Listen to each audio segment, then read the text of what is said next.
का हो? यहाँ बैठ के का करत रहा? अरे कुछ ना हो, कुछ ना। कुछ ना, ये हथवा में कहा? अरे कुछ ना हथवा में हो। रात दिन यही के लेकर सटा रहेला, हमार तो एकदम दिमाग जर जाता तोहरा पे। कैसन दिमाग जर जाता बतावा? सुना हमारा, भैली जिंदगी अनहार, फूटल करम हमार।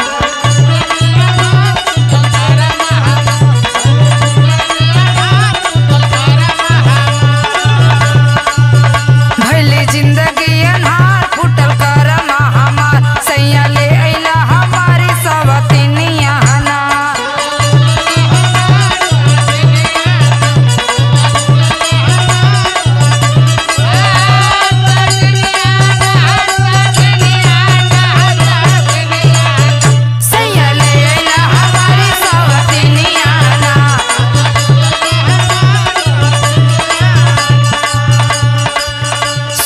सुना। हाँ, का कहे चाहत हुआ? हमरा के शक करत हो, तोके इतना टेंशन हो गल है? काहे ना? सुना, कौन बढ़ल बाटे पीर भइलू इतना अधीर। सुना तो ना, का बताई है?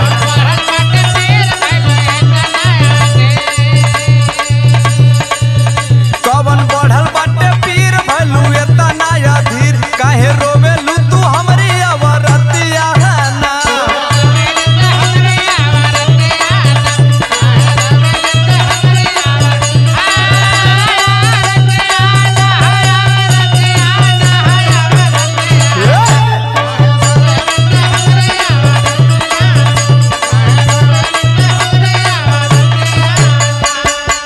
बताई हम।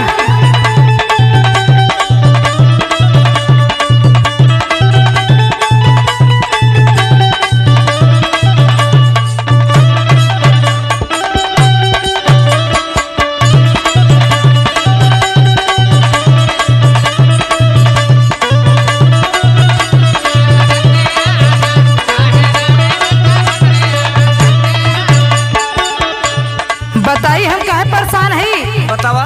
तोहरे है आदत से परेशान है। अरे नहीं तो सबकर काम हरानी। अच्छा सुना, बोला।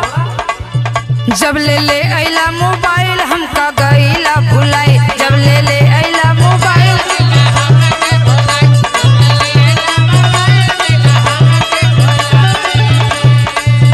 जब ले अइला मोबाइल गइला हमका भुलाई। हरदम नेरे खेला ओही के सूरतिया ना।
मती तोहरा न मराइल है। सुना हमसे, हरदम ओही के खेलावा रात दिन दुलरवा। अरे ई का कहना है, ई का कहत हो? एकदम सच कहत है यह।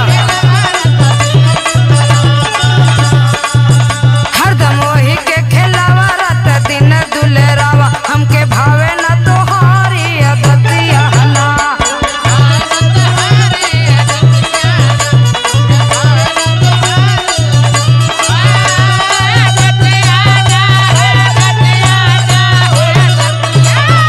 हमके भावे न तोहारी अदतिया ना। अरे सुना सुना, अब का कहे चाहत हो बोला? अरे ई तो मोबाइल है, मोबाइल है ये हमारे जीवे के काल है। ऐसे तू रानी सब करत हो। सुना, हाँ हाँ बोला। ई तो हवे एक खिलौना, कोई रहे ना एकरा बिना। सुना तो ना, खूब बुझली बुझावा तारा।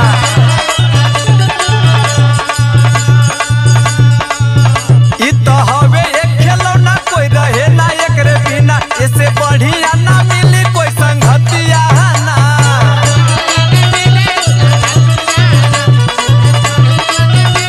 इससे बढ़िया कोई संगी ना मिली। वो तो हम देखते हैं।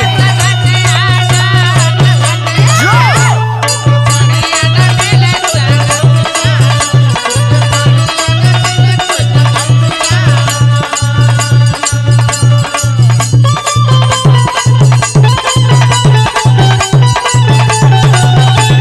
बाबा सनी भैया बाबा।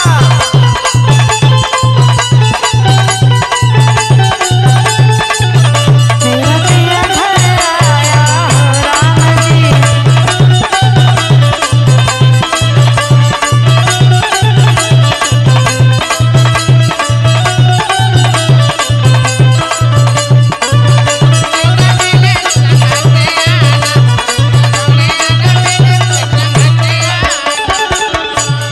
हमके बुझनी बुझावत हुआ। अरे नाही रानी तो। ई खिलौना है हाँ रानी, ना, ई खिलौना ना है, विपत है। विपत ना। अरे ई तो ढुकुओ भैया लेके चलावन। अरे सुना हमार, ई त विपत बड़ी यार बथेला हमरो कपार। अच्छा अच्छा, कपार बथेला।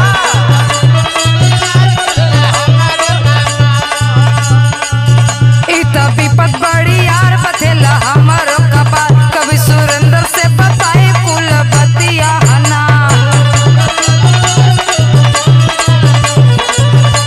कोई बात कभी जी से बताई तो हाथ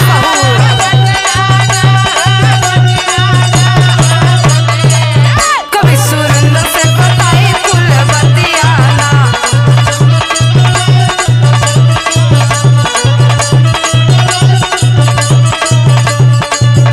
सुना सुना, कोई बात हम कभी जी से बताई। अरे नाही रानी, उनसे मत बताइए, तो बवाल हो जाए। कहे